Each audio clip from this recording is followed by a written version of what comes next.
This is the Bars to Chains podcast. But before we get into today's episode, I want to give a special shout out to Anchor, what makes us be able to do what we do on this podcast, and I'm going to go briefly over why. The creation tools on this app is super easy to use. Once you download the app, it's even on your website, however you would like to edit and record your podcast, you'd be able to use the creation tools to edit, take anything out, add anything. If you want to add sound effects, music, anything like that, it gives it at a touch of a button. You also have no minimum listenership, so if you feel that you have $1 million idea and you want to get your podcast a bunch of views, you can make money off of it just by having a little sponsor segment like this one you're hearing now.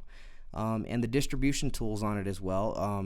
Once you post your podcast onto Anchor, it'll distribute it to your other platforms, and without having to do it individually, it'll do it at the touch of a button, and it'll give you the links to those as well. It's easy access as well, guys. This is super, literally easy to use. I am not a tech savvy guy by any means, and I literally do it all in the touch of a button, and it just does it all for me. It does the work for me. Now, most importantly, you want to hear this. It's the favorite F word ever. This is all easy to use, and it's free.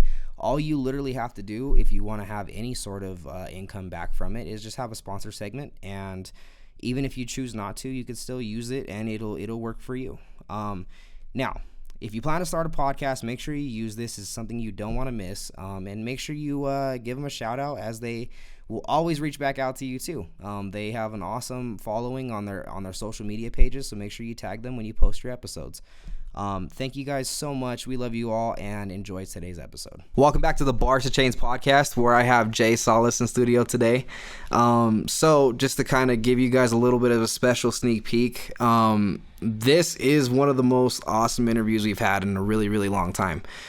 Jay is somebody that is a very respected person in the community, and is just the most outgoing person I've known growing up as a child. And I mean that in the most wholeheartedly sense that I could say that. Growing up, it was awesome to see somebody that is the same ethnicity as me and making big, powerful moves that you do. So I'll kind of let you kind of introduce yourself and just kind of go through who you are as a person. So, well, I just have to say I really appreciate it. And I know, like, the other day when you had asked me to come on your podcast, I was pretty honored. And not pretty honored, I was very honored.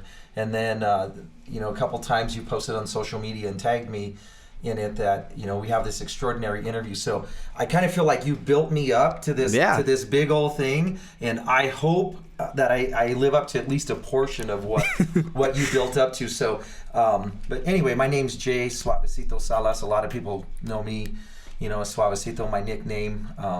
But I'm just honored. I've known you for, gosh, how many years now? At least 23 now. So at least 17 years since I was about 6. Yeah, at least 17 years. So I've known you, your family, through wrestling. And like we were talking about a little bit earlier, is that, when we're here and I'm talking to you, I still see that young wrestler, the little kid, but you have a beard, and right? And you have this show.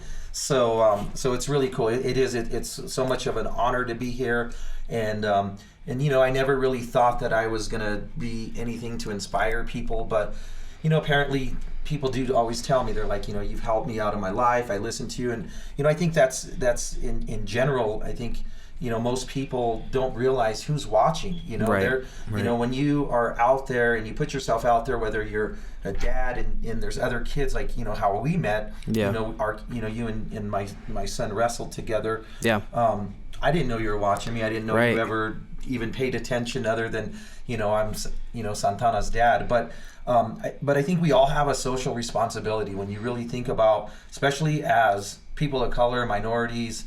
Me being Chicano, is that I have a responsibility to my community, because I haven't always been on like the straight and narrow growing up. Like I grew up, single mom with, her working 2-3 jobs, and I had a lot of time on my hands, not a lot of supervision. And so, I did some things that probably people looked at me and probably didn't guide people in the right way.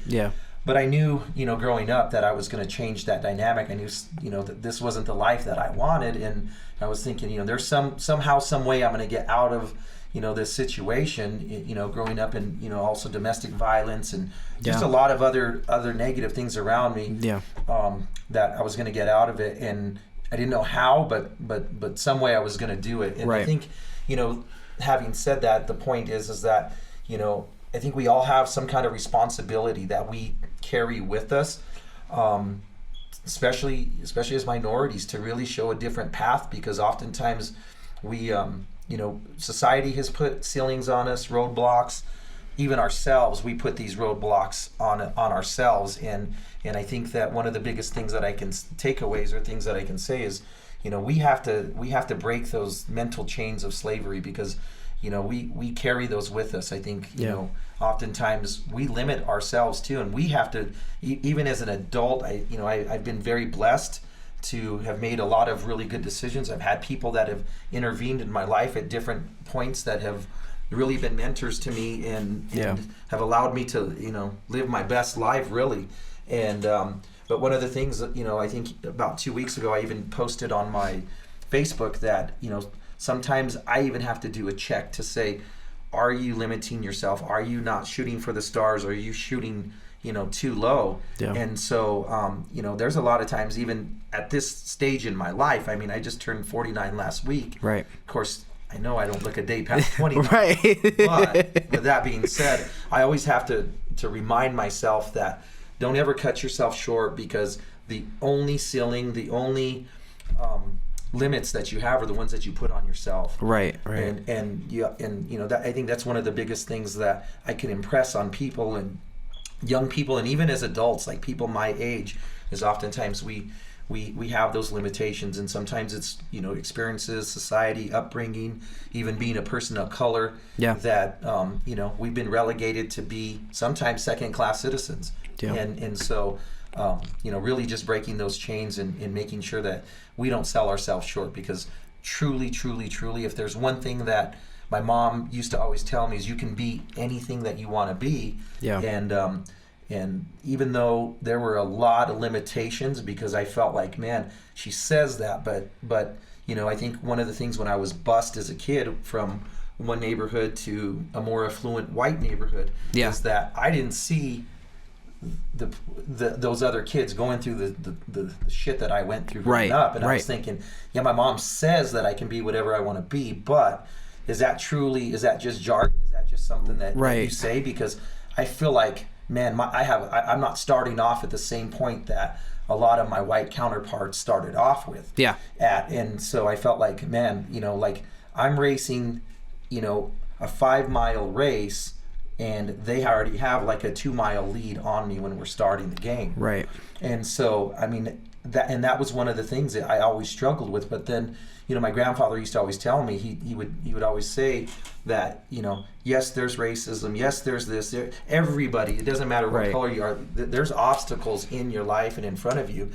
And he says, just swallow it and work harder. And he used to say, do you have to work twice as hard sometimes? Yeah, you do. So do it. Work twice as hard, because the bottom line is that you have to change, your life, and no one else can do it but you, and make it better for the next generation. And so, those are really kind of the takeaways I had, through growing up, and like, especially with my kids will never know, what it's like to grow up in kind of the environments and the situations that I've been put in, they'll never know that. And so, that's one thing that, even when I met my wife, I was like, she grew up on the east side of Denver for the, most part of her life. And she grew up in the hood. And so, we always said we wanted to make sure our kids were insulated from the things that we saw. To break away from that dynamic. Yeah, absolutely.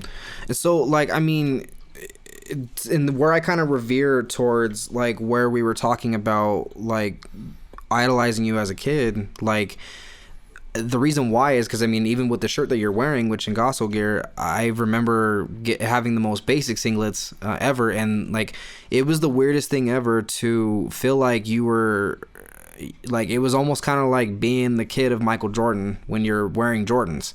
Like it was, as a wrestler, it was like a name brand thing, and you like some kids wore it just to wear it because it looked cool, whereas like with me, I wore it with like a sense of honor because it was made by somebody that relates to me in a way of like ethnicity and shares that heritage. And it just, like I said, I mean, it was one of those things where I felt like empowered to do that. And, you know, the theme of the podcast is, you know, power to the people. And the reason why that is because there's a point in time in people's lives where you don't have to stick to that dynamic of feeling like because you're a person of color that there's a ceiling to what you can accomplish, because that's not at all the facts. And people like you make that for, you know, the next person that is going through adversities and having to face whether you want to accustom to a street life or you want to be bigger and be better. And, you know, it's just, it's an awesome thing to be able to talk to somebody that is doing that, you know? So to kind of like hit back at some music and hip hop things, we were talking about artists that, like, cause you have your own clothing line, correct? Yeah, I do. So couple of them. So we were talking a little bit about, at one point in time, you had said that Snoop Dogg was somebody that you had modeled for it, right? Yeah, absolutely. Okay. So, you know, back in the day, you know, a lot of people know, you know, that know me, you know, I basically took the street hustle and learned a lot off the streets, but took the street hustle and turned it into a legitimate hustle. You know, it's, you know, same hustle, different game. And, you know, because I was starting a family and, you know, it just wasn't the life that I wanted or ever aspired to be, because I know, you know, it leads to a couple things. Either it leads to prison or death. And, you know, there were a lot of times growing up that, you know, I was in a lot of situations. I was thinking, man, I don't even know if I'm going to live to be, you know, 21, 25, or, you know, am I going to do, you know, time in you know, in the pen, you know, which really, you know, kind of writes off your life, I think, anyway. You know, that's no kind of life. But, you know, I started, you know, working in the community. I was, you know, actually working for I was kind of a kid in the program, if you will, young adult at Servicios de la Raza in the North Side, which was a nonprofit that helped the community, you know, and helped a lot of kids get on the right path. And so I actually started there as just kind of hanging out and volunteering, and they saw something in me, and so they were like, you know, hey, why don't you come and work here. And so, you know, at that same time, I was also, you know, I started working in the nonprofit, running summer youth employment program for low-income kids. You know, it was kind of one of my first jobs. And, you know, at the same time, I was like, man, I was getting ready to start a family. And it was, you know, I know how expensive it was, and I know, you know, how raising a family in poverty is not the best thing. And so, I started a company called Suavecito Zoot Suits, and so back in like 96, 97, and you know, through that company in 97, I mean, you know, not a lot, maybe some of your listeners were just babies. Yeah. But back then, you know, the internet wasn't even really around. That was when email was first starting, and you started seeing commercials on TV talking about this World Wide Web. Right. But our company in 97 had a full online catalog. We were like, so in the apparel industry, we go to these like annual trade shows.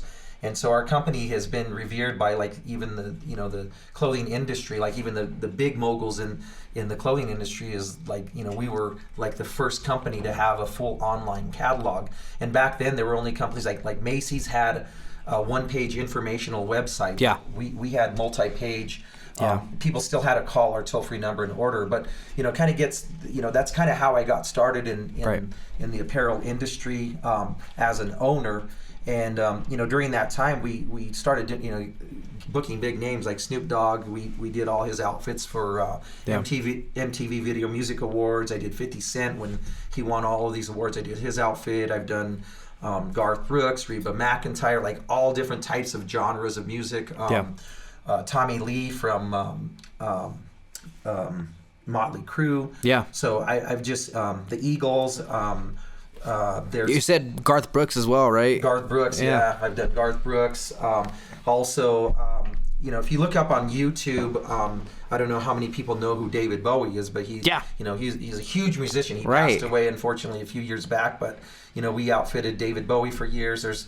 When they right before he passed, actually his last world tour, he stopped in Denver and they videotaped part of the documentary of his life with me and at my business, and so they came in and we had opened up at night. He was doing a show at the Ogden, and so I got to be a part of his documentary. So we got to have we had a lot of like famous people that we've met over the years and been able to outfit them, go to different events, and so it's been a really cool journey. What just a dream, just to put food on the table really had. And I think to your point, it went from starting this kind of company on the side is like to kind of supplement my income, and we grew really, really fast, especially because of the internet. We were one of the first places online, and we started getting, we sold every continent but Antarctica, and within by 2003, we had sold every continent but Antarctica. So but with that, we started getting calls on our toll-free line. We also started we had catalogs. We were in Lowrider magazine. We were like in a ton of different magazines. We had ads out, and one of the things that happened was that we became kind of an iconic.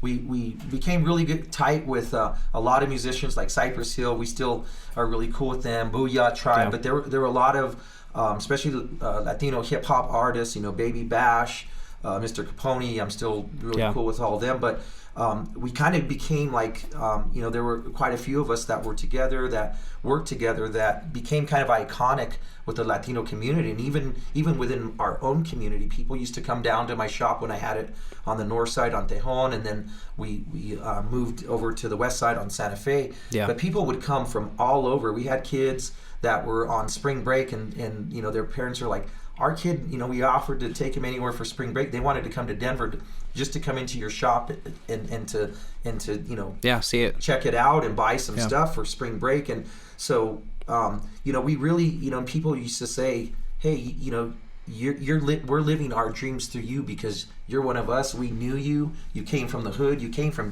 especially Denver, because it's not like it's a huge. It's not mecca. A big market, Yeah, for clothing, for entertainment, for music. Even though I have to give a shout out to Creeper. He's doing some big things. What's up, bro? With your Oh No song and on TikTok. So I have to give a shout out to him, and of course Dank One, who's been putting it down, and my boy Big Daddy with Big Daddy Records. I mean, he was really a pioneer bringing in artists and stuff to Denver, and of course my boys from Deuce Mob. But we really were, like you said, when you talked about seeing and wearing Chingazo gear when we were making your singlets. We really were kind of the hopes and dreams of a lot of young Chicanos and people of color in general. That saw us come up from nothing, really. So one big thing that it's an occurring problem, and I think that it's no knock to the schooling systems. I mean, teachers work very hard and break their back to teach what they can. But it seems like there's an ongoing issue with not teaching kids like the basics of financials and credit, and that's like a big part of being able to be successful once you become a certain age. I mean, at 18, graduating from Adams City High School, I didn't know what the word credit even meant, and that's like a big problem that I feel that needs to change, and especially from the aspect of even aspiring artists or athletes, it's a good understanding to have that comprehension of credit and savings and understanding how to put money away and being able to invest, especially in yourself. We have a lot of athletes that we'll kind of break into that just don't have that understanding of being able to put money away. We have a lot of unfortunate circumstances with it draws a blank, but a basketball player that had gone broke and I played in finals, probably Delonte West. Yeah, and so he gets to this point where there was pictures of him being homeless, and it's like there's a problem within society of athletes and aspiring artists where they get to this point of success and don't know how to cope with it, and then, it's a saddening story, but it happens often. I mean, it's not ever your Russell Wilsons or these name brand players sometimes, but there are players that get to that level and then they just kind of lose themselves within it. And I mean, something to kind of relate to that, like, do you feel like there is a way to kind of break that stigma and being able to kind of break these tendencies? Yeah, absolutely. And so, it's a good segue to kind of talk about, like, the evolution of my life, because I've been a business owner. I've learned a whole lot. I've had a lot of, one of the things I've always done is like seek out people. Even though I have a hard time asking for help, one thing I don't have a hard time asking for is knowledge. And I will tell you, that's probably the best thing that I could have ever done in my life, because I would seek out people that, that knew something, attorneys, people that were in business, other, financial people. And I gained a lot of knowledge. I listened a lot and put myself and made sure I inserted myself into circles and conversations that I would learn. And I would always think about all of those things that they would say. And so, through growing up, through having a business, I made a lot more good mistakes than bad. I mean, I forget what year it was, but my company and me and a bunch of us were centerfold for Fortune magazine small business. We were the centerfold in zoot suits and lowriders. And I mean, I don't think that there's ever been zoot suits and lowriders or Chicanos and, really putting it down for our people in Fortune magazine. And, that same year I was on CNN Money. And so, during that time I started thinking about like investing and everything else, and every business has its ebbs and flows, and honestly, not many businesses last forever. I mean, you have like big businesses that have been iconic for many years going out of business. And so at the end of the day, like, what have you invested in order to actually build wealth? And especially when you talk about our education system, we our school teachers aren't even doing very well. They're having a hard time buying homes, but yet they're charged with trying to teach kids how to manage money. And so you wonder why it's not being taught in the school system. And especially in our communities, it's, finances are one of the things that we don't talk about. And quite frankly, when you come from, sometimes, families of poverty, it's generational. And so you never see it talked about or heard about. And when you talk about money, it's always a negative thing. It's always the lack of money and what we need to do to hustle. And so, back in 2013, I, was asked to come on with the city and county of Denver, and I created this office called the Office of Financial Empowerment and Consumer Protection. And so basically we were able to open up at the start in 2013 were 6 financial empowerment centers across the city and county of Denver to teach people about finances, to teach them exactly what we're talking about here. And so now we're up to 13 centers, and now I do consulting with cities all across not even just the United States, but I work with a number of other cities: Boston, San Francisco, Albuquerque, Salt Lake City, Los Angeles, to replicate what we created here in Denver with teaching people about finances. Even just last week, I had a call with Victoria, Canada.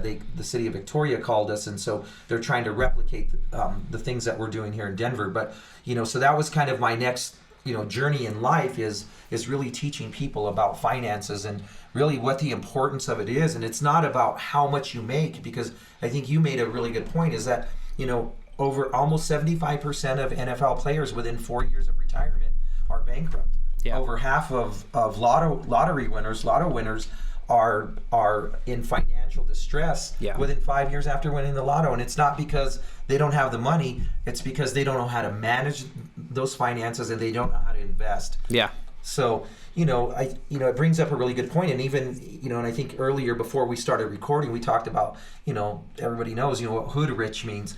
But it's true. I mean, there's the saying in the hood, guns and butter. I don't know if you heard it as kind of a little older term, but people talk about guns and butter, and and that's, it's true. It's like, what are you investing in? Are you investing in things that that are going to make you money long term? Because even growing up, my kids used to always tell me, they're like, "Oh, Dad, so and so's family just bought a new this car or this boat or this truck, or they did this and they're rich." And I used to always tell my kids, I said, you know what?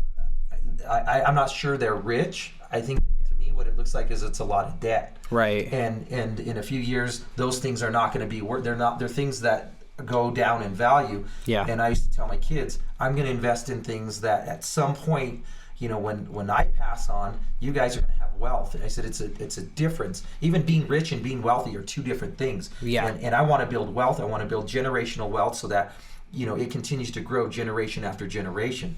Right. And so that's really what, when I open these financial empowerment centers, and kind of like this next, chapter of my life is really to help empower everyone, but especially addressing, Black and brown communities, that wealth gap is there. Yeah. It's huge. And we really want to help bridge that wealth gap and empower people.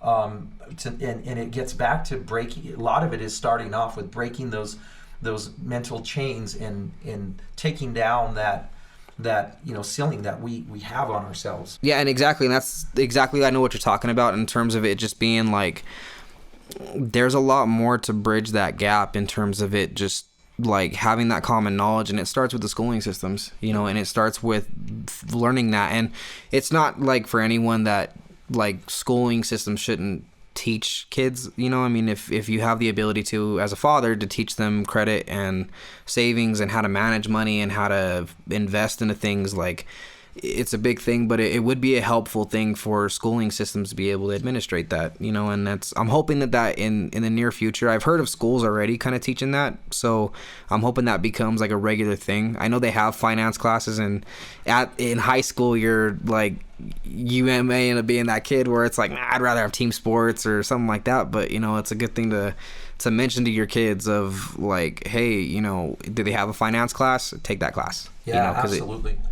And so with my work with that, I work on policy, both state and national policy around education. So in the state of Colorado, it is mandated that they teach financial literacy, but you got to understand that people that are teaching it are oftentimes people that aren't even doing well with themselves, and they're giving, right. And even the curriculum, we're developing a lot of curriculum right now with my team that we're sharing nationally.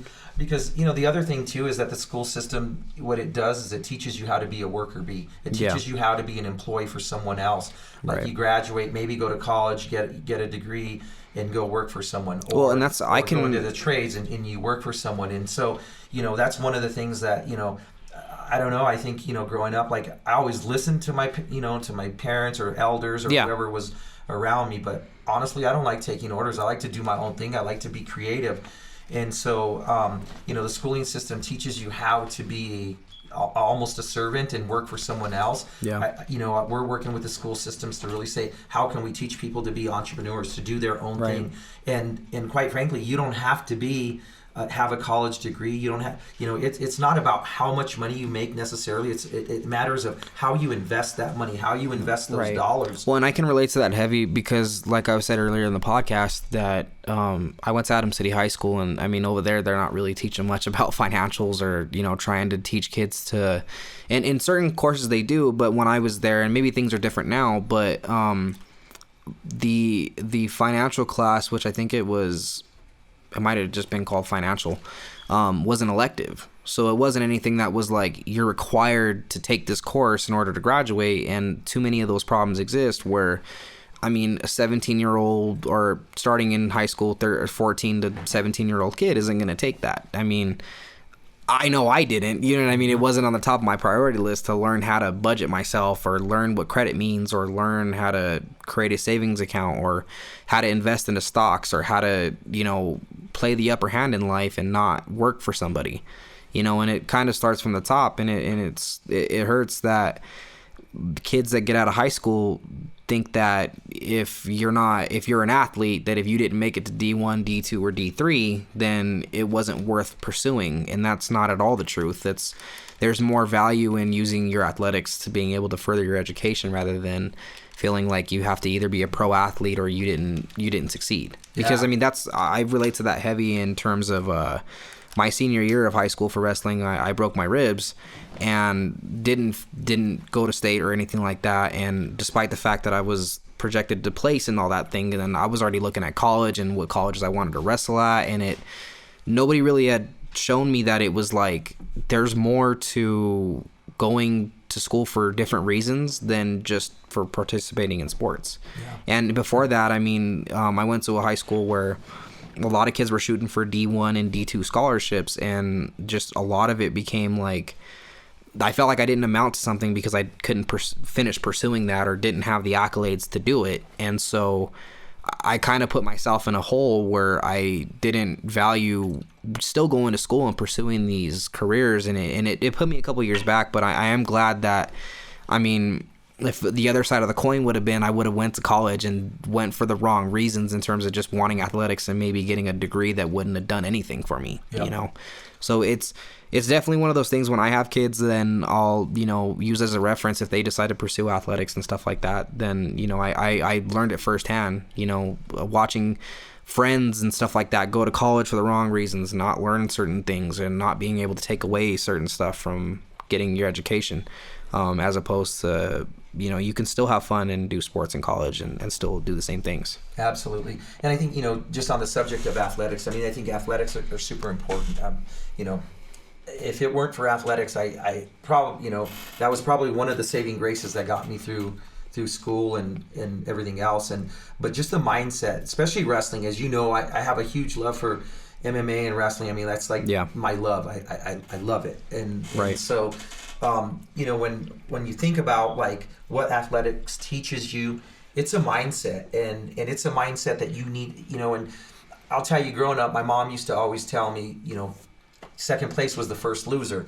And so, like, I know, like, there's that whole thing, like Ricky Bobby thing that's to that. Either first or last, But you know, a lot of my friends and even my family were like, "Damn, your mom's hardcore." But you know, I always said, you know, understand who my mom is. My mom's working 3 jobs, hustling, because my pops was in and out of my life. And my mom had no choice but to hustle and like be hard, because she was raising a single kid, a single Chicano kid, that there were so many other things I could have done to get in trouble, and she wasn't around. She was always at work. So, you know. And although even at one point in your life you did get into those things, and it, you know, it's that balancing of kind of like angels and demons of, you know, whether to pursue those things. So, you know, my mom wasn't always there physically, but I remember in the mornings, my mom would wake up at like 4:30 in the morning to go to her first job. And, you know, and I'm talking, I was like, you know, 2nd, 3rd grade, having to get myself ready, have breakfast when we had food and, you know, food to eat. But always there was a sticky note, either on the fridge or the bathroom mirror in the morning when I'd brush my teeth, and my mom would always put a sticky note, and she would always give me what she called, in Spanish, called consejos, or like just, you know, food for thought. So she used to always write those every single day. And so my mom was really tough on me. And so I carried that same thing with my kids. I was always like with sports and everything else. And part of it was good. Part of it, I think, you know, I think I kind of mess my kids up mentally sometimes. Now they're amazing kids, but amazing young adults. But, you know, I always had that mentality is, you know, first, you know, second place is the first loser. And sometimes, I mean, it's a good mentality to have, but sometimes you have to put it into perspective. And so I lost my mom, you know, 3 years ago to cancer. And so I was able to spend a lot of time and take care of her, especially her last 6 months of life. And so, you know, I got to interview her and talk to her about stuff. And so I always asked her, I said, you know, Mom, I always wanted to just ask you, because, man, it seems super freaking tough, like growing up. And even all my friends are like, dang, your mom is rugged, you know, especially like, you know, take second place. Your mom is like, that's the first loser. And she told me, Mijo, it's not about, it was never really about the medal or the first and second place. She said, sports actually is training for life. And she said, and she goes, and I was, you know, as a single parent, I was the only one there for you. That was the only way I knew to try to keep you as close on the straight and narrow path as I could. And she said, and I always knew that you were going to do something big in life and help people. And she said, and now that you know, and this is after I've started this financial empowerment center, you know, we've really helped families go, like I've seen a lot of families that we work with that were homeless go to home ownership now, and now are getting ready to buy a house for their kids.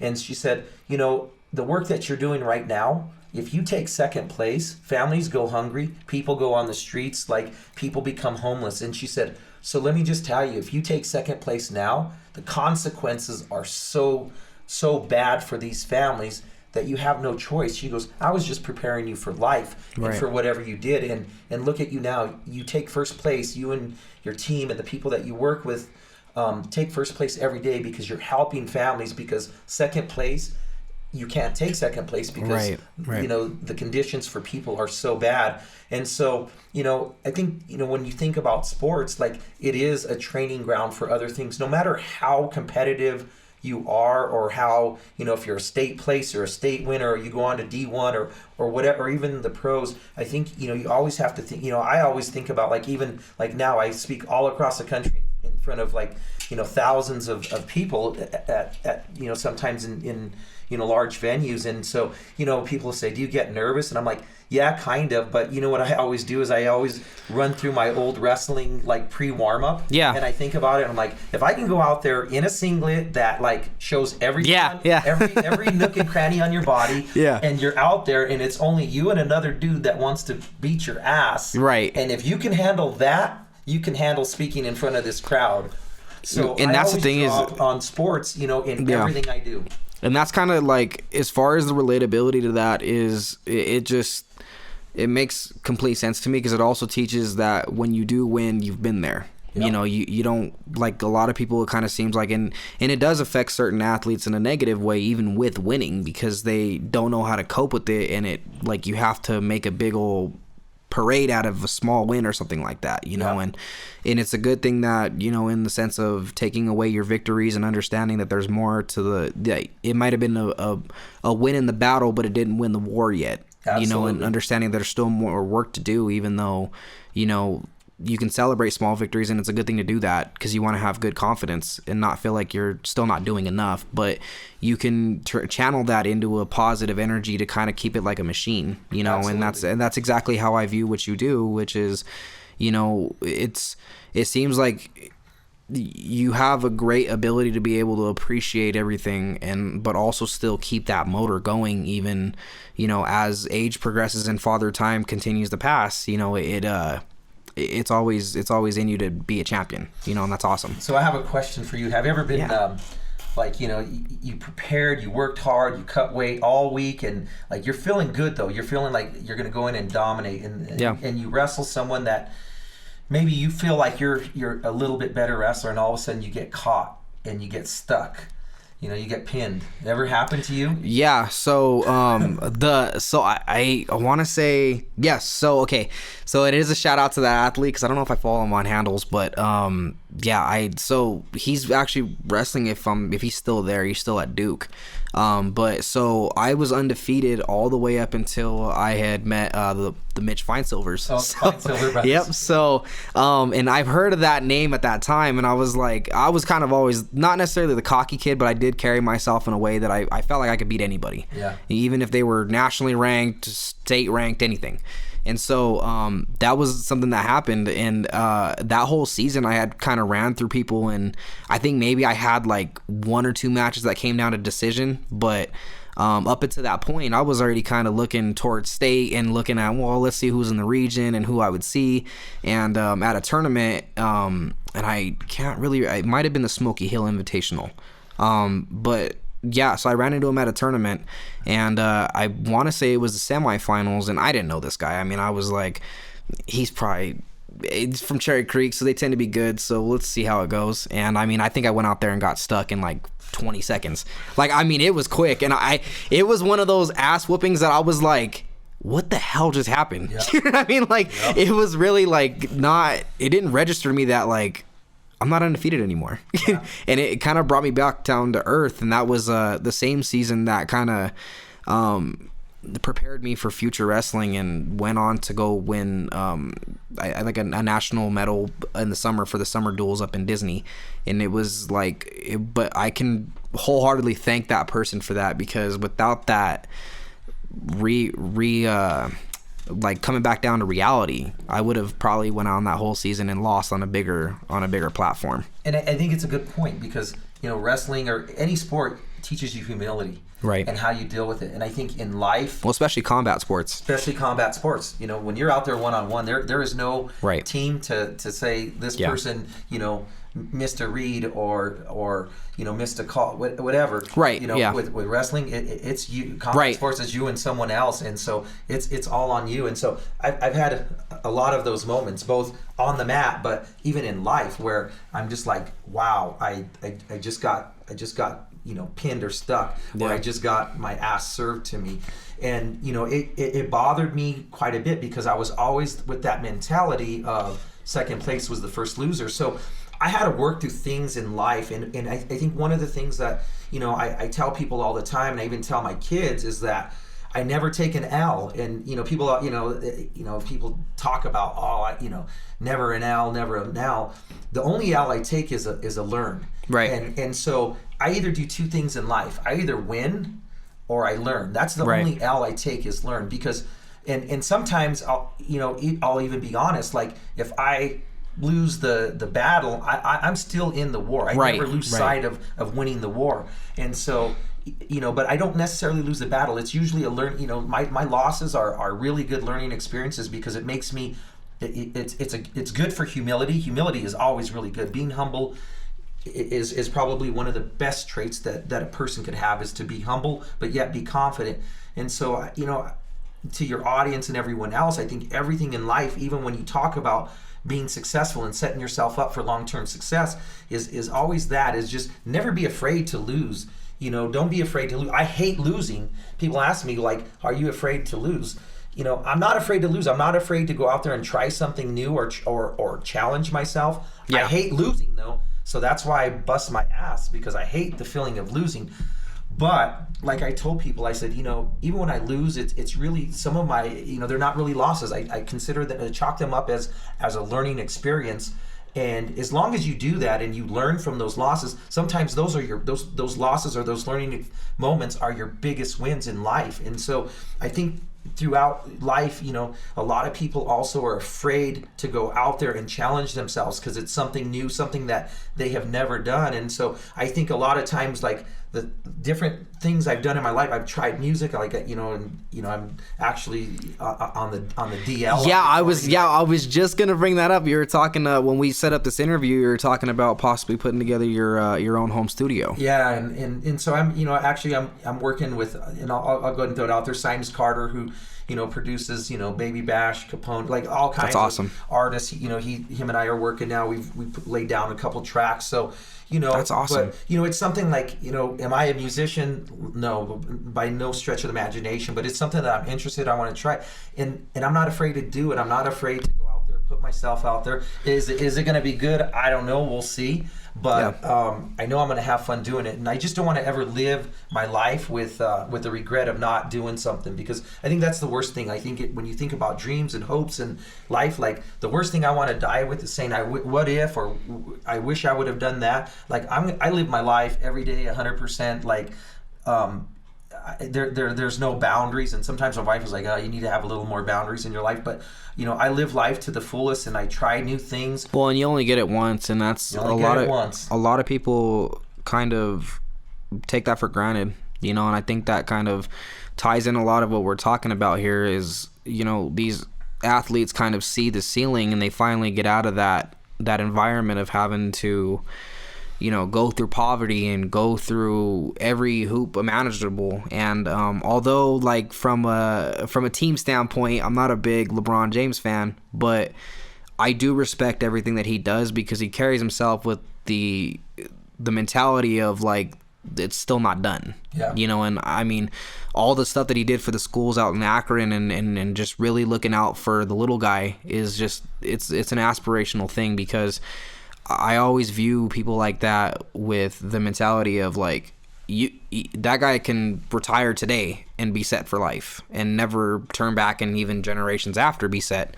And he's still doing things for people that he doesn't even know. Yeah, absolutely. And that's a beautiful thing. And I really do wish a lot of prayers and success for your studio and stuff like that, because it's a good thing. And if it blossoms into a record label, that'd be awesome, because it's in the hands of somebody that's been there, has wanted to create a positive thing for people, and that's just the most important thing.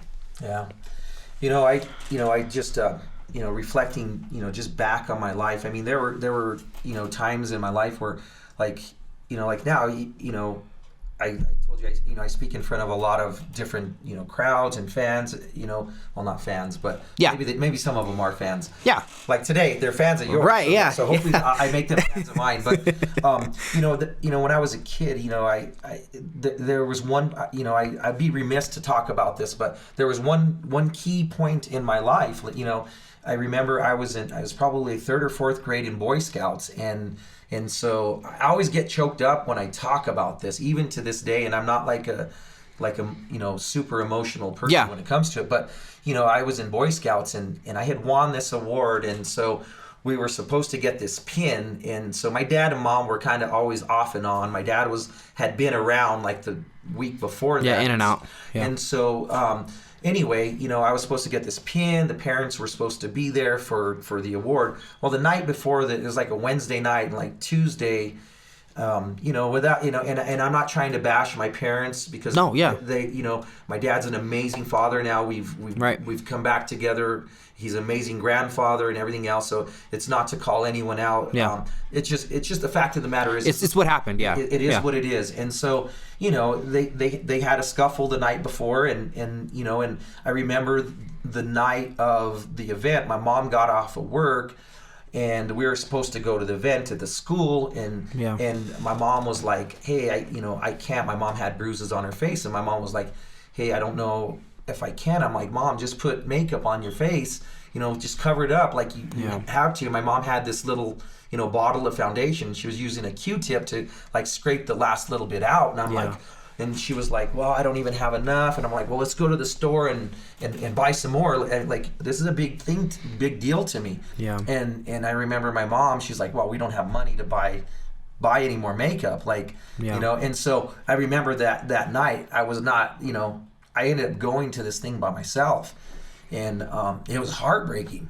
to see. And my mom was disappointed because she couldn't be there as a parent, but she didn't want to go there with all these bruises on her face. Right. So I will tell you, that was probably like one of the biggest things in my life, like the turning point. Because I was I don't know how old you are, 3rd or 4th grade, but pretty young kid. But I was faced with a lot of adult issues. Yeah. And I remember that was probably the turning point in my life. I was like, this shit is not going to happen when I have kids. I'm not going to ever put my kids through this. Like, I got to figure out another way. And it was crazy because, like, in Boy Scouts, I was probably, like, the only Chicano kid there, too. And, like, all of the other kids weren't dealing with this same kind of shit that I was dealing with. And I was like, why is it that I see black and brown kids dealing with this shit, and I'm not, and other people are not dealing with the same thing? Right. And so, at that point, being so young, like, I recognized it. I didn't understand what it was, but I just knew that at some point I was going to get out of that situation. I was going to change my life, and I was going to make it. And when I had kids, they were never going to have that experience. Right. I accomplished all those things, but then to take it a step further is like, that's why I do what I do. Even with my business, it's much more like, someone asked me yesterday, I was doing some business consulting. She's like, well, what business are you in? You're like retail, apparel, like, you do these other, you're also, an investor and doing real estate. And I said, you know what, I'm in the business of giving people hope and empowering them. That's what I do. Yeah. Everything I do, like, yes, it's a way to make revenue, but I also teach people to do what I do. And I give people hope and inspire them to do the same thing, because you know what? I came from the ashes. I'm like the phoenix that came from the ashes and rose up, and so we can. One thing that we talked about when we were kind of talking about this interview, and honestly, I wish I could have recorded that phone call, because there was a lot of things that like came out of it that just were very inspiring. And we talked a little bit about the possibility if you were to run as a politician, and like what your mentality behind that is. And I think that's very important, because although that's not something you wanted to pursue, you still view targets on a high level that a politician would or should, prioritize. So, I mean, is just to kind of recreate a little bit of that conversation, like how did you kind of come to a point where you were just like, although I don't really want to get into politics, I still want to make a political change in terms of how people think? Yeah, absolutely. I've teetered with the idea of running for, like city council, and even, over the past probably 7 years that, I've been working with the city and creating these financial empowerment programs and other policy. I've had a lot of people say, hey, you ever think about running for mayor? You should run for mayor. And, and part of me wants to do it. The other part is that the political system, whether you're Republican or Democrat, it's still a system. And I'll be honest with you, I mean, this is just my own personal beliefs. I think the two-party system sucks. It does. I think the two-party system is a two-headed beast that feeds out of the same trough. And I just feel like I can make a lot more difference outside of the system. Like, even though now I work within the system, I'm not an elected official. I'm not officially a politician. And the other thing is I'm, kind of sort of independently wealthy. Yes, do I need my check that I get? Yeah, I do appreciate the check I get. But, I think financial freedom also gives you the freedom to be able to speak out, even if it is the mayor and I have to have a tough conversation with, so-and-so, appointees to say, hey, is this really in the best interest of our residents? And, when I came on with the city, I mean, I work for the people. I take that as a huge undertaking. I'm a public servant. And so at every given moment, I have to say, is this what's best for the resident? And there's sometimes I'm in meetings and people will say, man, you said the things that I wanted to say, but my boss was in the meeting. And I'm like, your boss wasn't in the meeting. Your boss is not the guy that you report to. Your boss are the residents. If you're truly a public servant, that's who you are. That's who your boss are the residents. That's who we're all here to serve, elected officials and anyone else. If you work for government, you are number one required. You're first and foremost, your number one constituency are the residents, first and foremost. I mean, that's who you're here to serve. And so I think with that mentality, oftentimes government and government structures do not allow you to truly, because the bureaucracy and politics of the whole thing don't allow you to truly serve as a public servant and serve the interests of the residents. And so for me, I think that's kind of why part of the reason why I've written off running for politics. The other thing is that, a lot of people know I have a lot of skeletons in my closet, and I just don't want to put my family. Well, and there's a lot of scrutiny, bringing up like shit I did years ago, or Well, whatever. And that's how they are. I mean, it's and they will, and it's a dark business in the sense of it's real cutthroat in the regard of people feeling like they.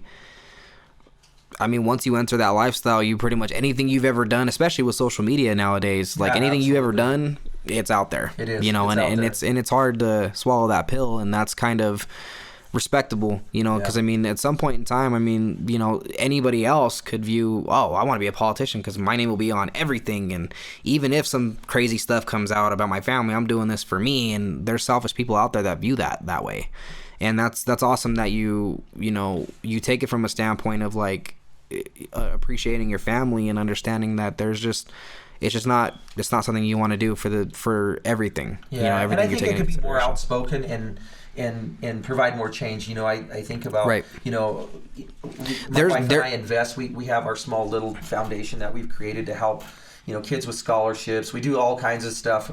Right now, I'm actually working with another guy. We're opening up a nonprofit in the Glowville neighborhood in Denver, which is one of the poorest neighborhoods in our city, with lack of resources, lack of investment, and so environmental justice issues that have stemmed back since for years, and so we're opening up a nonprofit. So I feel like working outside of the political system, and raising capital and investing my money and my time, I have a better opportunity to really help people than if I was a political figure, because sometimes there's things that need to be said that I think political figures neglect to say because it's politics. So there's how much of current hip hop do you kind of follow? Like what, Biggie and Tupac? No. I'm just messing. No, I follow hip hop. I do. I follow hip hop. So I mean, and this is a huge compliment to what you do, but someone like you for the city of Denver is, it reminds me a lot of like, I'm not sure if you're familiar with the artist, but what Nipsey Hussle was doing out in LA. I'm not that old, so yeah, I know who Nipsey is. Well, and that's just like how we need more people like that, a lot more advocates for change, and people that are doing what they do at that level, and using their platforms for greatness, and that's, anytime we've ever had the chance to talk, all I've ever gotten the sense of is humility, and understanding that, although, the financials of your situation are, you're taken care of, and that's awesome, but you still wake up every morning and go to the gym, work hard, and do everything you can to make your power positive, and that's something that's respectable. And there's a lot of people that are my age that, I hope that follow in those footsteps of using that, because, any day could be your last day, and that's just, it's awesome that you use that way, and you use your tools to build good things rather than to use it for selfishness or, stuff like that. I appreciate it. I mean, I always feel like, as you know, I have a good relationship with my creator, and I feel like, we're all created to do something like that. I don't think that we just happen by accident or chance or coincidence. And so, I just feel like that's my calling, is that, I want to live life to the fullest. I want to try all of these things, but at the end of the day, it's about giving back. And even my businesses, sometimes my wife says, man, we're in a for-profit business, but you never charge for some of our services, because like we do business consulting, and I'll tell you, like my last 4 clients, I've consulted with them and helped them launch their business entirely free, like zero charge. But it's I've been so blessed, and I've had other mentors that have invested their time in me, and so this is really a payback to them. That I'm helping someone else out. I'm carrying the knowledge that they have and passing it on free of charge. So it is. I just feel like that's been my calling. Like I've been put in situations. People have been put in my lives to teach me, and so I really feel like, even culturally, like I'm starting to, I am getting older, as you keep pointing out that I'm old. Like you didn't even think I knew who Nipsey Hussle was. So, but like as being an elder, not elderly, but elder in my community, it's important for me to give back and to be able to pass on that knowledge, because knowledge is key. And that's just, you can't rip it out of my mouth any better than that. That's exactly what it is people don't value the tool of knowledge more than anything else. I mean, a lot of artistry today is turning into, it's been that way for a little bit. You always have those guys that, think that having the nicest car, or the hottest girl, or, having these guns and pursuing that lifestyle is everything. And that's not the case at all, and I do wish that in the hip hop industry that there was a lot more people that felt that there's more to life than just those things, And I mean, and there's a lot of artists that do it in the correct way, and that's awesome, but it's good to have these kind of platforms that, make that the beacon of hope, rather than getting signed to a multi-million-dollar contract and you don't know what to do with the money, and even then, like, you don't have the knowledge to be able to seek out a lawyer and look over your papers to make sure that everything's on the up and up. Absolutely. And that's just one of the, even from an athletic standpoint, I'll just tell you, you brought up, like, them having, like, the hottest girl or whatever. Yeah. They don't. I do. I have the hottest wife. Like, I don't know if, some people might know who my wife is, but I have the most beautiful wife in the entire world. So, they might have music videos, and I don't have a McLaren or a Lambo, but I do have a hotter wife than those girls in the video. So we are actually talking about a really, really cool story that right before we got on the air about your wife, and she actually, and you guys had all gone to Prince's house. Yeah. Which is really, really crazy and unique, because I've seen it on YouTube videos or pictures and stuff like that, especially when he passed away.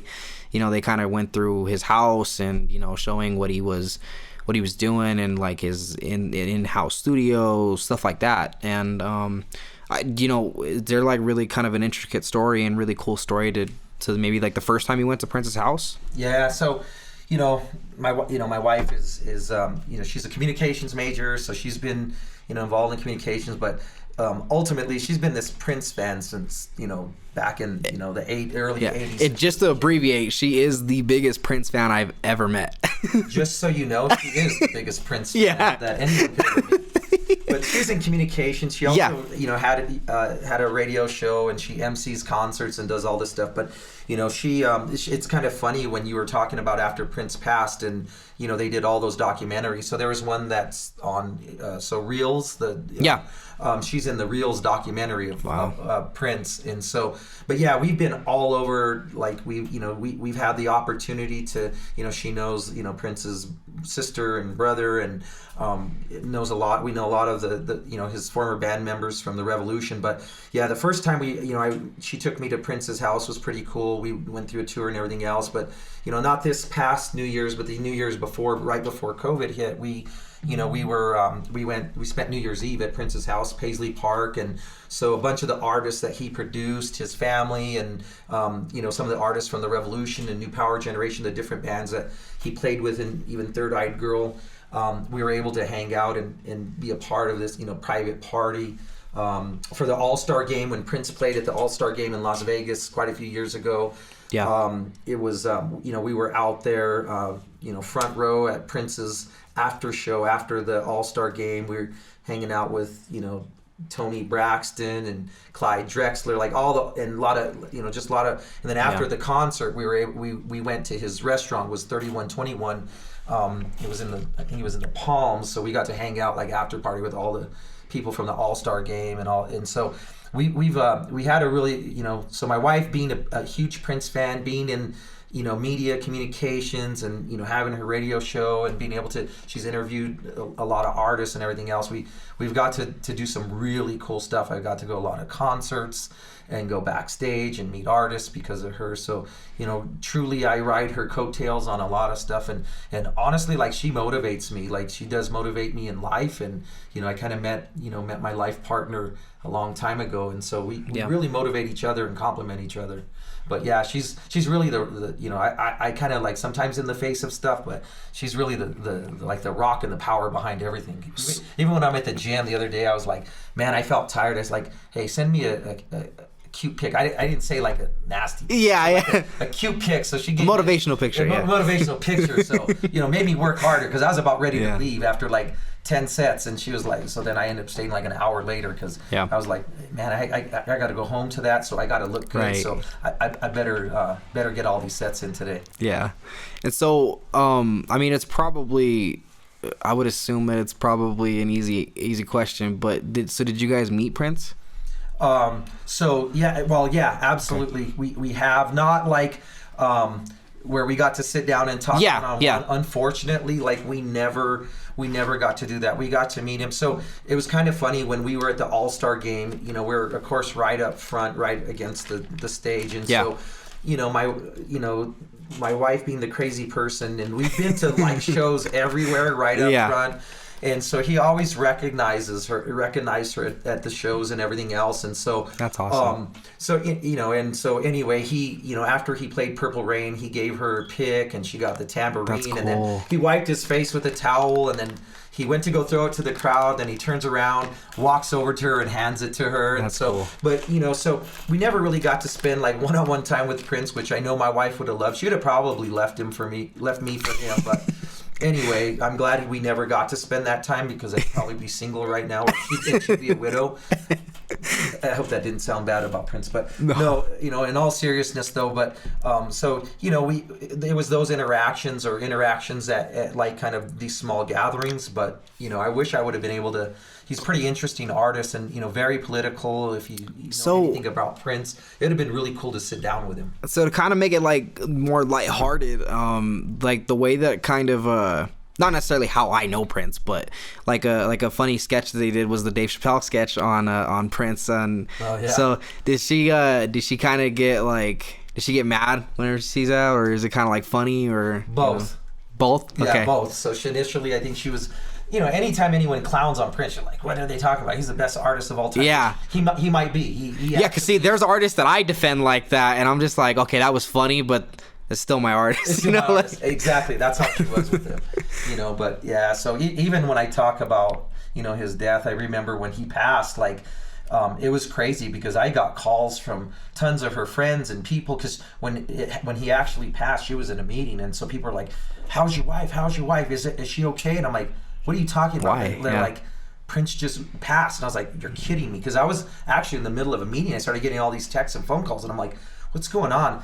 And so people were even calling me to check on my wife. They're like, we tried calling her, she's not answering. Like, we want to make sure she's. I mean, that's how big of a fan she is of Prince. So, and that's somebody that I kind of like, because I can only imagine how getting news like that would feel. And even though you guys were closer in his camp, kind of like that, but something that like recently happened that felt that way to me was when Kobe Bryant passed away. Yeah, absolutely. I never went to a game he even played at. Was never, I mean, the closest is maybe watching him on TV, and it just kind of like you have those deaths of very awesome people that just kind of shake the world, and that's how I felt with a similar situation like that. And you and my daughter both, because she's the biggest Kobe fan in the world as well. And I grew up a Laker fan, but and I'm still a Laker fan. I respect LeBron. I'm not a LeBron fan per se. Yeah. Glad we won a championship with him, but definitely Kobe. Kobe, transpires. He's a legend. Not just in basketball, but when you look at the quotes and the things and the way that his drive and all of the things that he says and the way that he achieved greatness is just amazing. And so it was a huge loss. And even though I never I met Kobe one time when we outfitted Shaq, actually. Wow. And so we outfitted Shaq 1 year in Vegas, and Kobe was with him, and so I got to shake his hand and got to meet him. That was about my only interaction with him, and so wow. But he just like you said, I didn't know him. I just knew him from his personality on TV, being a basketball player and everything else. But it was a huge loss. I mean, he just I read up on a lot of the stuff that he talked about, his spoke, and like a lot of his quotes. I mean, I use them in my life. Yeah, well, and that's it's kind of funny.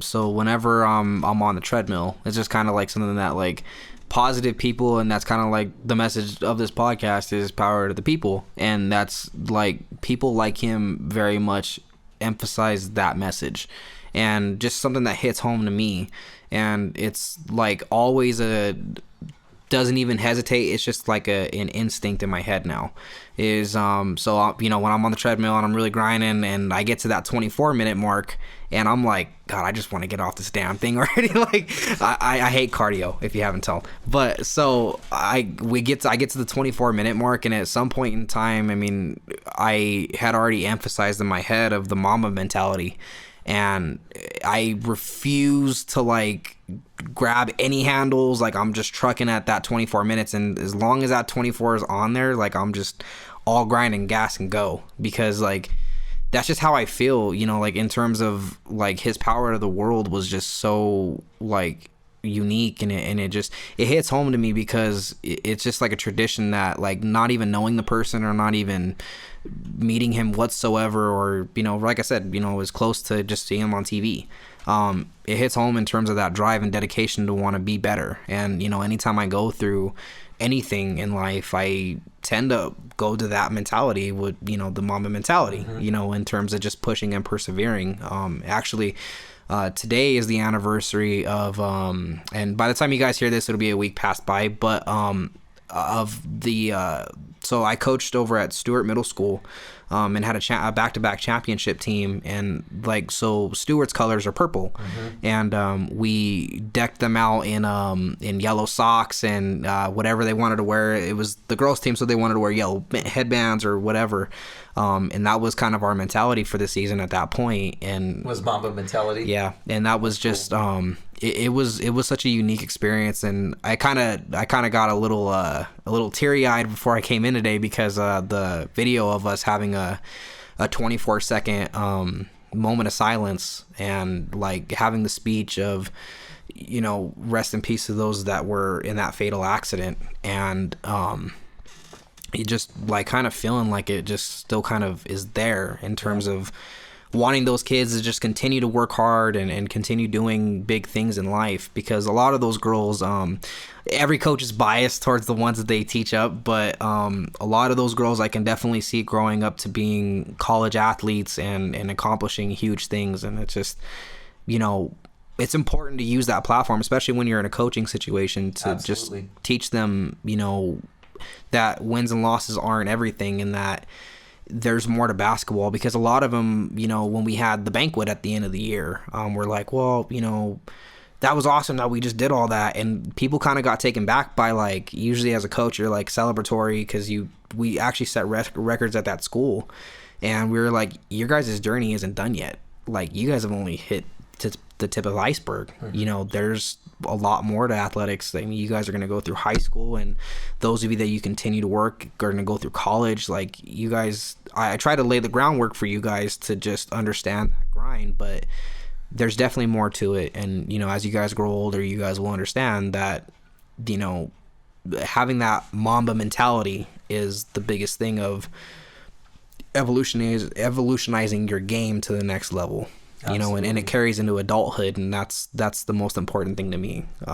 That's just, I don't know, I guess it's like you have those unfortunate circumstances that cause positivity, and those are the ones that you can tell are very important people. Yeah. So to kind of go to like another part of it, if I am correct, if I'm not, just feel free to stop me. But so do you know Henry Cejudo? Little bit. No, I do. Yeah, I've known Henry for many, many years. When he was, I met him when he was a high school wrestler here in Colorado, when he was wrestling at Coronado, but and still, very close to Henry in his camp right now. Why do you ask?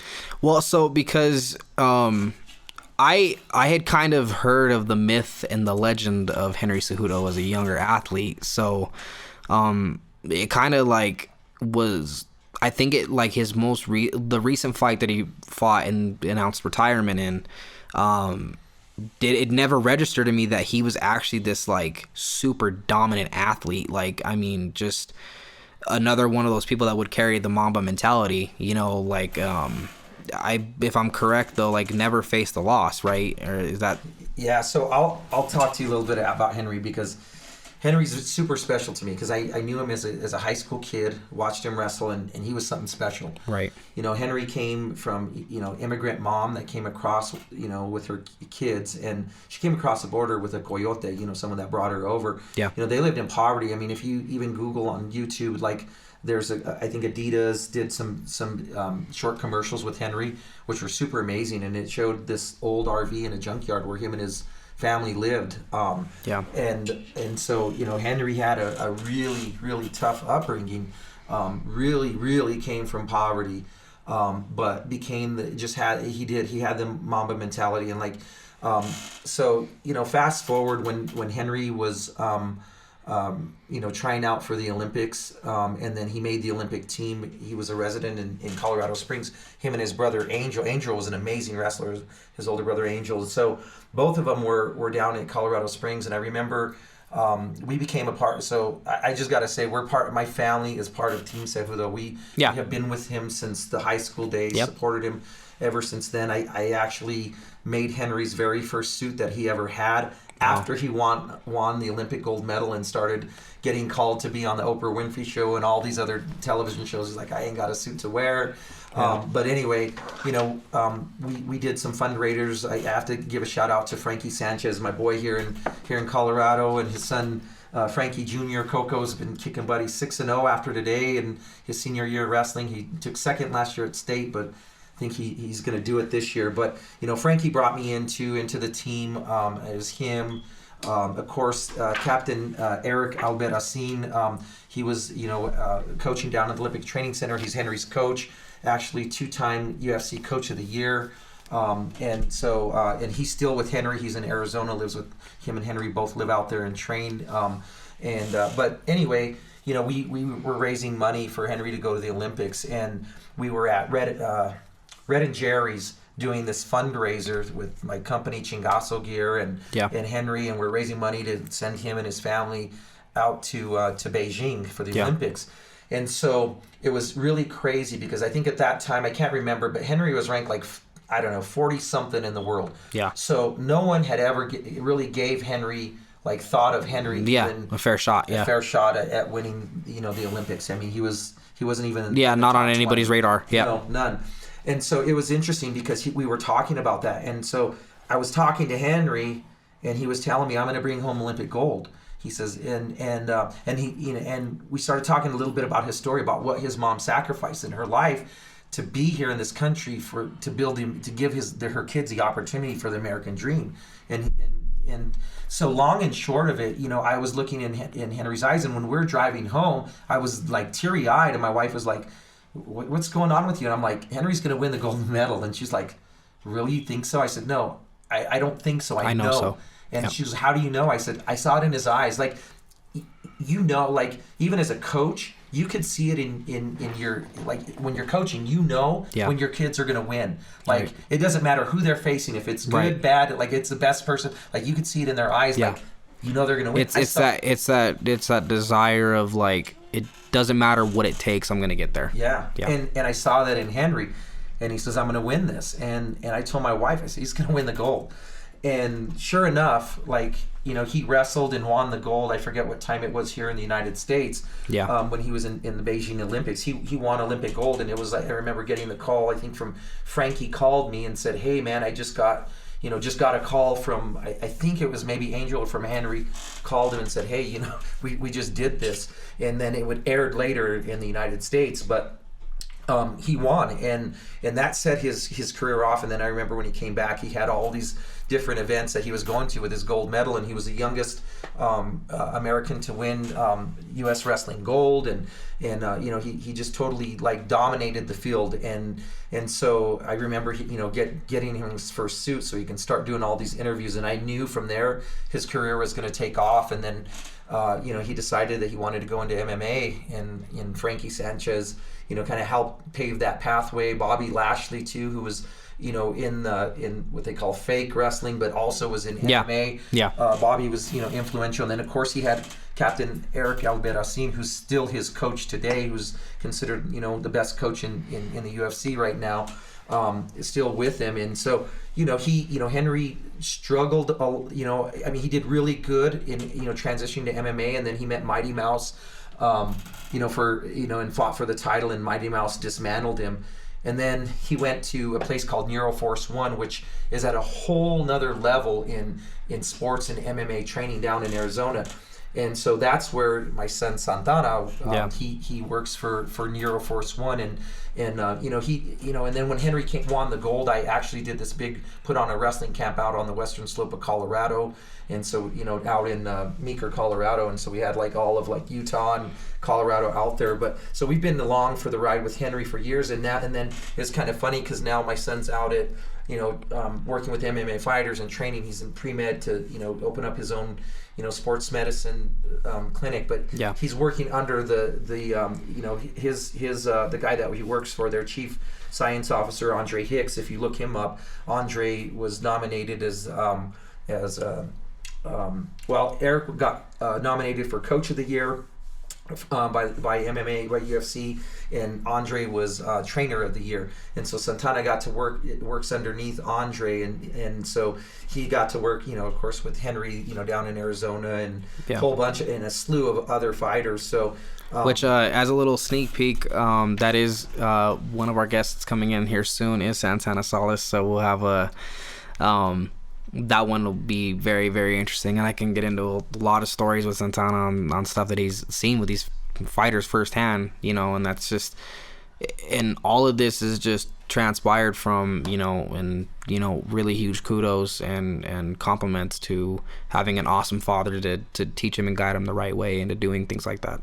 It's so awesome. When you talk to Santana, I mean, because your question was about Henry, he can talk to you about Henry. I mean, you know, when Henry was down at Neuroforce, you know, when he trains down there, in Fight Ready, they're kind of the two camps right next to each other that get these fighters prepared. But, you know, Santana talked about, they do all these biometric testing and everything else. He gets really scientific with it. Yeah. You know, there are other fighters that physically are above Henry Cejudo.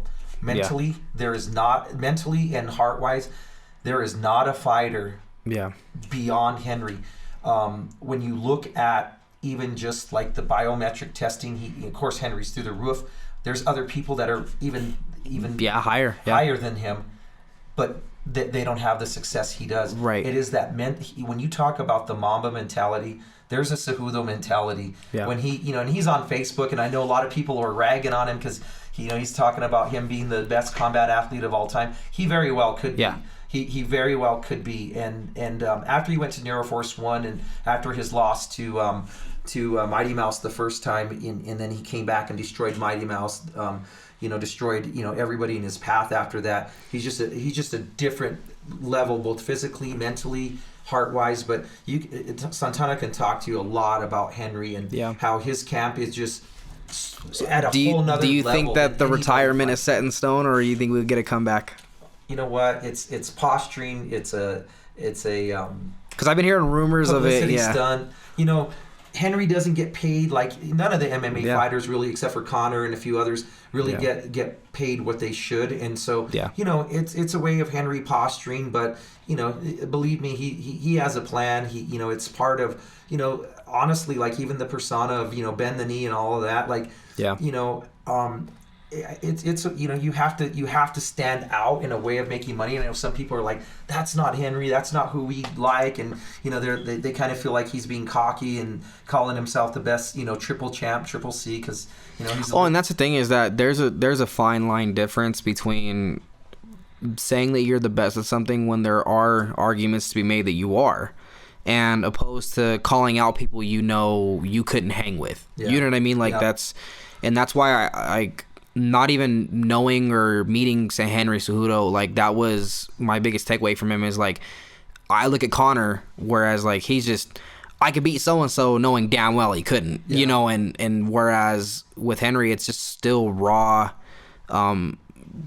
confidence in himself, and not taking it too far to where like he's speaking out of term. And he's taken very literal. Henry is probably one of the most humble champions I've ever met in my life. Absolutely humble. If people knew what he did for a lot of, he has a lot of guys that come and train from Brazil that were living on the streets. Henry has housed people, paid for them, supported them, to come out here and train, that never had opportunities, that were basically homeless, come from poverty in the streets of Brazil and other places. Henry is an amazing person. Henry fights not only for himself but mostly for his family. He has set his family up for success. All of his brothers and sisters are super successful in the things they do, and they're all very talented, but I think Henry is kind of the core to that family, and is the most humble, unselfish, and most giving person that you could ever imagine. So when he's talking about the triple C, he is a triple champ. He's champ. But seriously, I mean, there's tons of humility of where he comes from, and Henry's still the Henry that was tearing up the high school mats. On the Pepsi Center floor way back, and nothing has changed with him. He is still just the most humble, best person that you could ever meet. And if you meet him once and you don't see him for 10 years and you see him again, he's going to remember who you are. That's just who Henry is. He appreciates every single person that he comes across and meets, because he values who they are, and he knows where he came from. Henry came from nothing and has made something amazing, and has helped other people, inspire other people to do amazing things. So when you say who is Henry Cejudo, I would just have to say he arguably is the best combat sports athlete of all time, but most importantly a humanist and very humble and helping and giving person. So there was a recent, to kind of stay in the MMA talk, because it's a part of my show that I haven't actually expressed. I'm a huge MMA fan, and just overall the UFC is just one of those things that I got to tune into every weekend that it's on, or if there's big fight cards, I got to just check it out. So the recent one that had kind of taken place was Conor McGregor getting knocked out. Your thoughts on that fight? That's interesting because, Poirier's, he's a badass, and I think he came into himself. The first time that they fought, it was a different Dustin, and it was a different Conor. Conor was younger. I mean, if you think about it, he is getting older. Yeah. He's had some rust. I mean, he came in fighting one of the top, guys in the history of MMA. I mean, Poirier's, he definitely is a tough competitor, top of his game right now. Yeah. And so I think with that, and then also with success, sometimes, I mean, climbing, one of my friends, Ryan, always used to tell me and tell my son is that, the wolf climbing the mountain is hungrier than the wolf on top of the mountain. Yeah. And so it's once you get to the top, it's hard. And Conor's been at the top of the mountain, both as a champion, but then, his successes, I mean, he has made... Yeah, as a businessman, yeah. As a businessman. And so, is he as hungry as he used to be? Has he gotten complacent? Has age set in? Was there ring rust? I think it was like kind of that perfect storm of all of those things. Yeah. That, he just wasn't ready for what Poirier brought. I don't know that he'll ever be there, but just knowing the competitor that he is. Do you feel like, because I mean, he's slated to have at least like 2 or 3 more fights this year. I mean, do you see them kind of following suit the same way that these last ones did, or do you see it like that flame switch kind of coming back? I mean, I know you can't reverse the hands of time, but there's fighters out there that have that like huge loss. Because like, so for examples, I can't really think of anybody at the top of my head, but I mean, you take a loss and it turns into this like domino effect of just complete dominance. Yeah. And then you look at Robbie Lawler in his career. Right. He came back later in his career after some losses and went on a string, became the champion. Well, one that I don't know if maybe it was a significant loss in his career that like pioneered like a huge comeback, and now he's still kind of a sleeper fighter, but he's going to be a big deal here soon. And in my opinion, I think he's going to take over that division once Khabib's gone. But Gaethje is one of those kind of guys that he's just a brawler. I mean, he reminds me a lot of when Conor was hungry. In absolutely. terms of, and maybe even arguably a little better with his hands, in terms of that just desire to want to take people out. And I mean, although I think he's ranked like number 4 in his division or something like that, I definitely see him coming up to the top. I'm like hoping and praying I can get if Khabib comes out of retirement just for one time, if I can get them to fight on a main card, that'd be interesting. That would be cool. Yeah, so I don't know what the time with Conor. Yeah, it might have caught up to him. I think he's I think that switch. Conor doesn't like to lose. He's kind of that mindset. Second place is probably the first loser. But yeah, we'll see what happens. I mean, and see, that's like the other part of that is kind of what happened with Ronda Rousey, where top of the world and most elite fighter, and then. Gone in an instant, and it's like, I hope, because I mean, I'm a huge Conor McGregor fan, so I'm hoping that's not what happens, but it's just, sometimes you see those knockouts that are like, that might sting the bell a little bit, you know what I mean? Yeah, it's true. You mentioned Justin. I have to give out a shout out because they're my boys, Justin and Lil Hulk and the whole team. Man, world champion coming up. I'm serious. Khabib, depending on what happens with him, but Justin's ready to go, man.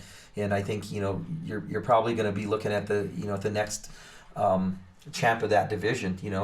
It's stacked. It's a stacked division. So becoming champion of that division, even being ranked where he's at, is a huge feat. But stay tuned, because I know Justin and Luke Lil Hulk they're coming strong. That team is coming for that belt, and they're not gonna take anything less. So somebody that's in the UFC that you see people do it the right way, and then you see certain fighters kind of take that for granted a little bit. I'm a big fan of this guy, but him just not being able to handle before and after fight stuff is just hard for me to watch. Do you feel like what a lot of that we're talking about today kind of relates heavily to John Jones in terms of just not being able to handle that level of success? What's interesting, because when you just started talking about that, I already knew you were going to talk about John Jones. It's an interesting story because you even look at his brothers, because he has successful brothers in the that play football and everything else. I haven't been able to, I don't know John like personally.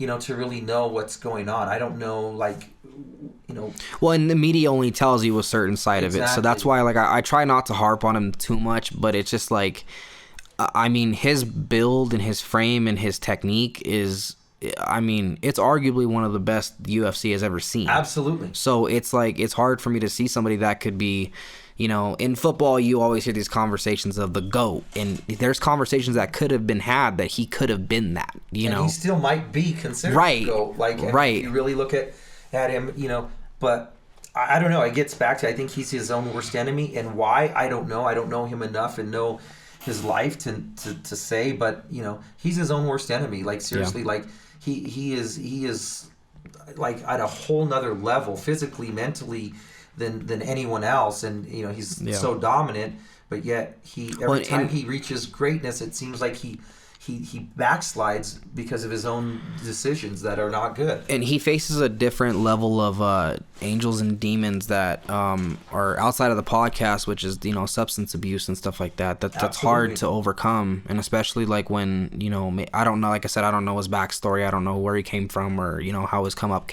but you may not have that person in your life that helps you battle or get prepared for that battle against those kind of demons. And that's just, it's hard because, I mean, like I said, I followed him most of his career and just watched him completely dominate the UFC. And then, you know, recently in his most recent fights that he has had, you know, decisively beats on, you know, whether it was Cormier or whoever else he was fighting, like he decisively beats these people and showcases his raw talent, and then, you know, unfortunately it's stripped away due to a bad drug test or, you know, unfortunate circumstances, you know.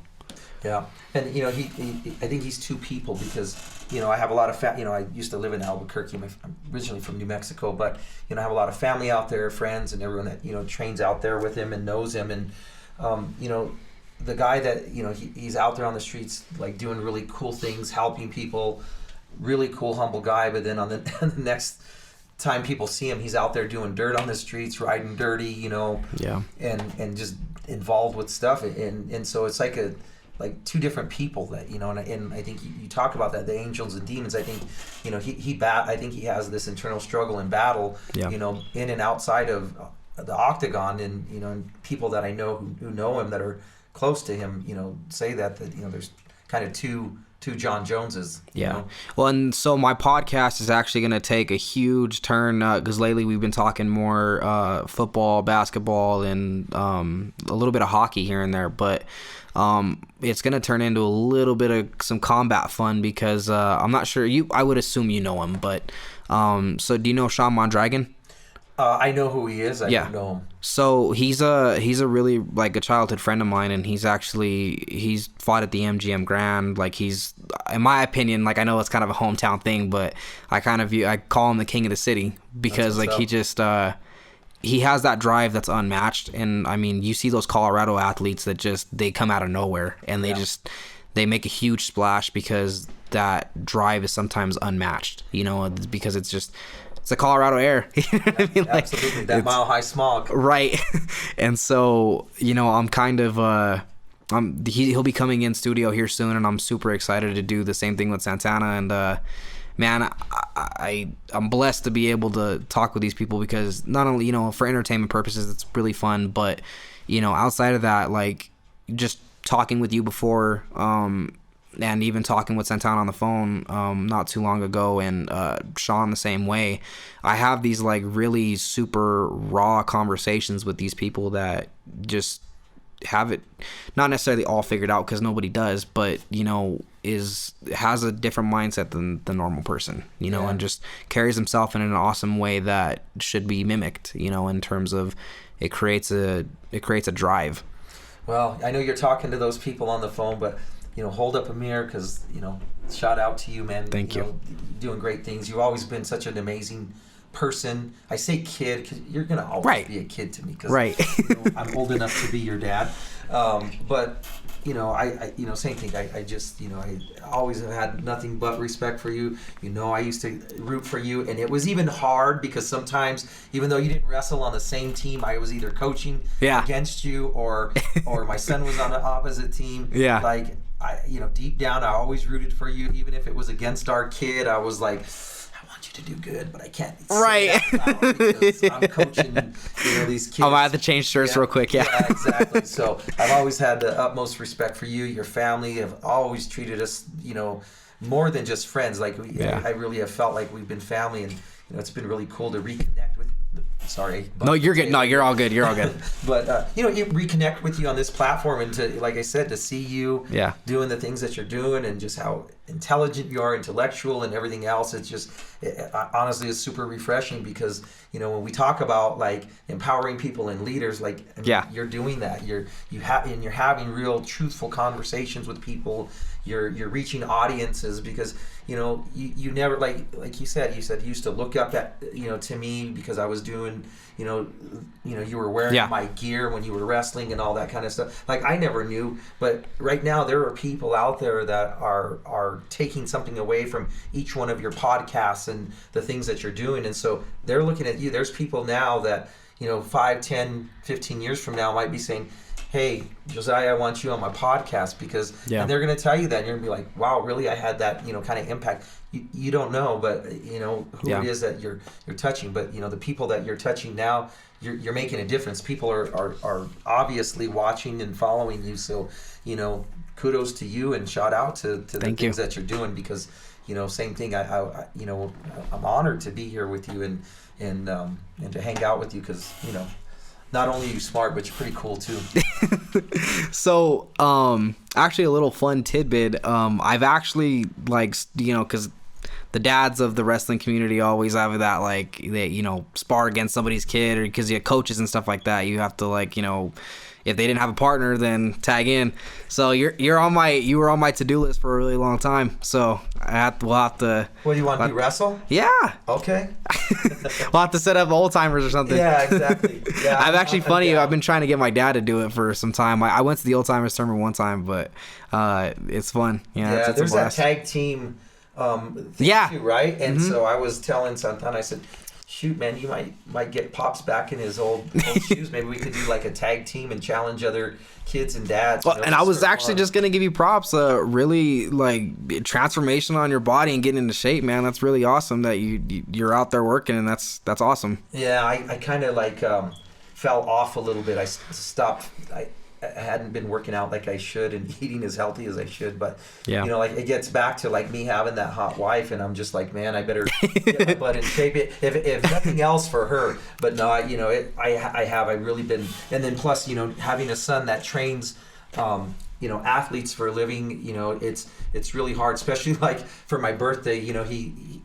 His gift was this like huge bag of supplements and a workout plan. So it's like, he was kind of like giving me the nudge, saying, hey, Dad, you got to get back to what we knew back in the day. So it's hard not to do that, especially because I was always it was funny because people used to come to our house for like sleepovers, kids, and they're like, you have nothing to eat, like, because traditionally, like, we didn't have a lot of chips and like Fruit Loops or stuff like that. Yeah, we ate like Wheaties and whatever goes to the body fast. Yeah, and so it's kind of funny because that's kind of the house, our household. But then like now, we have no kids in the house, so I can buy snacks and stuff, and even back then once in a while I'd buy some for myself and I'd hide them, and so I had to get back to like that old school way of eating healthy, working out, and everything else. And plus I'm gonna be 50 next year. This is my last year of my 40s, and I want to be in the best shape that I've ever been in my life. I know I'm cardio wise I may never be what I was when I was in my 20s, but I think overall, my overall health, I think I can probably look and feel like I did, at least when I was in my 30s. Yeah. I wish these podcasts could last forever, and we're closing in on the last couple minutes. Do you, so to a minority out there that was maybe going through the same things that you went at a young age, what words of advice do you have for that person? I know it's proverbial and people say it, never give up, but never give up. Seriously, life's not a sprint. And I think even for young people in the age of social media, everything is so instant. Like, you could Google something and come up with an answer. And I think that people, get set in that everything is here and now. Yeah. And it doesn't. And like, even people tell me, like, like even my son, like, he's like, oh, Dad, I want to, I was able to buy a really nice, wakeboard boat, but it took me 40 some years to really get to do those things. And so, like, I know a lot of people want it here and now, but it does take time in doing it the right way. So I would just say, life is not a sprint, it's a marathon, and there's ups and downs, and you know what? Embrace those downs, learn from them. Don't consider them a loss. Consider them a learning opportunity, because you know what, those are some of your biggest wins. And even without, like, seriously, if my trajectory was just straight up and I didn't have any of those downturns or places where I've fallen, the win wouldn't be as rewarding. Like, seriously, like when you get to a place, it's like, if it wasn't a struggle, then what was the point? I don't think I would have even enjoyed it. And I think the other thing too is that break those chains, man. Always check yourself on where you think you can be, because you can make something out of nothing. I mean, there's tons of people. I mean, we talked about a lot of, Henry Cejudo. We talked a lot about people that have come from nothing, and it's not that they're super special. Yeah, they are special, but it's just their mindset. And I think just having that mindset that you can do it. You absolutely can do it, and lean on other people. We weren't created individually to walk around by ourselves. Like, this whole movement about being independent. Yeah, you want to be independent, but God didn't make us, our creator, whatever you believe in. Yeah. We weren't created one person on this planet. Yeah. There are so many people that we meet and interact with every day. Use that to your advantage. Yeah. You never know what impact you'll make on somebody's life. Yeah, and what they can make on yours. It's all about networking. And, I could go to any city, probably any city across the country, and my family can vouch for it, and I know somebody, and I have a good friend there that will show us around, put us up, take us places, and that's what it's about. It's really about networking, and you're only as good as the circle that you surround yourself with. And I always truly believe that is that, I'm only as good as the people around me. And fortunately, I have a good, solid family system. I have friends. My friends are really my family, and I have a lot of networks out there. And I'm not afraid to ask for advice and opinions. I think that's the other thing is, that's awesome. Don't be afraid to ask. And reach out to me. I think, especially around financial empowerment, we have 13 financial empowerment offices across the city of Denver. It's free one-on-one financial coaching. It helps you to plan your life out financially. When we post this episode, I'll make sure I have those links in there so people can reach out to that organization. That's awesome. Absolutely. And you guys you'll thank me if you go through the financial empowerment. It's through the rest of your life. It's like a coach, right? I mean, that's why we call it coaching. Because there's like financial planners. We called it financial coaching because it is a coaching model, and it really helps to empower you to continue to do the things and teach you how to become financially successful and really build wealth. Not the guns and butter stuff. Not the flashy stuff's cool. Like I rock some flashy stuff today. Yeah. I like to rock some flashy stuff, and I like nice cars. But also, you have to build that foundational stuff that really builds you wealth. Yeah, you got to know how to earn it the right way. Absolutely. Well, so just as a little tease, just because I like poking fun a little bit, next time I get you in here, I have to come in your pit bull outfit. Oh yeah. So apparently you saw my little thing that went viral. And we'll have to talk about that sometime soon. That's what's up. So again, I hope you guys all love this episode as much as we love delivering it out to you guys. Again, today's special PSA is power to the people. Although you may be a minority, maybe not. But learning the essentials in life is a big thing, and don't ever shy away from adversity. It's the biggest thing in the world to learn how to overcome obstacles. And we hope that this podcast kind of delivered some of that message, and maybe it hits home to you and inspires you to be the best you. So again, I want to thank you, Jay, for coming in. We definitely will do this again. I can't wait to have your son on here and talk some MMA stuff as well. I hope all of you guys reach this message in good health, and with all the crazy stuff going on in the world, I hope everyone's alive and well and is going through these tough times and making the best out of it. So thank you guys so much. Enjoy the episode, and we can't wait to talk to you guys again. Peace. Thank you.